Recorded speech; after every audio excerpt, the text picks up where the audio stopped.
મારું નામ હક્કાભાઈ ધના બામણ બોર ભરવાડ. અત્યારે કેમિકલ છોડવામાં આવે છે એ વિશે હા, કેમિકલ છોડવામાં વિચાર આવે છે. આ 5 વર્ષની અંદર કોઈ ખેતીમાં માલમાં ક્યાંય પીવા લાયક પાણી કાંઈ છે નહીં. તો આ વખતે અવરહવાર મેં કેટલી મિટિંગ કરી છે, પણ ગવર્મેન્ટ કોઈ જવાબ આપતી નથી.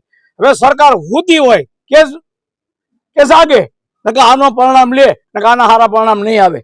અમારું એટલું કે માલધારી અમારે કરવાનું શું? ખેતીમાં ન થાય, માલ ન થાય, કરવાનું શું? અમારે રોજી રોટી અમારે શું છે? માલની છે, પશુપાલન ઉપર. તો અમારે શું કરવાનું? અમારી માંગ છે કે તાત્કાલિક તમે આને બંધ કરાવો.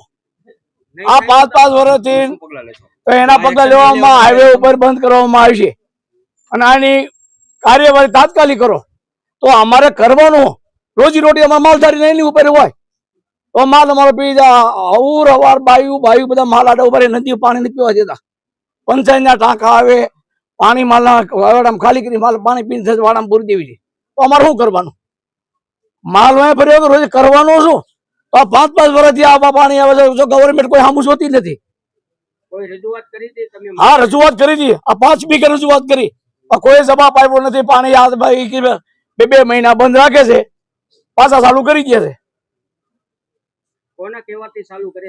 કેના કહેવાય છે? ગવર્મેન્ટ બધું જાણતી છે, એને ગોતવાનું હોય ને. કેના કહેવાથી ચાલુ ગવર્મેન્ટ તપાસ કરે.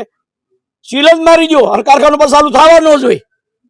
2 મહિના 4 મહિના બંધ કરીને પછી પાણી વેચી કરો. અમારે એનો પ્રોબ્લેમ. એટલે શું બધા મીટિંગ ઘણી વાર કરવાની? 2 મહિને 4 મહિના ઉનાળે અમારી મીટિંગ હતી, 2 સાલમાં મીટિંગ હતી, તો કોઈ જવાબ દીધો નથી.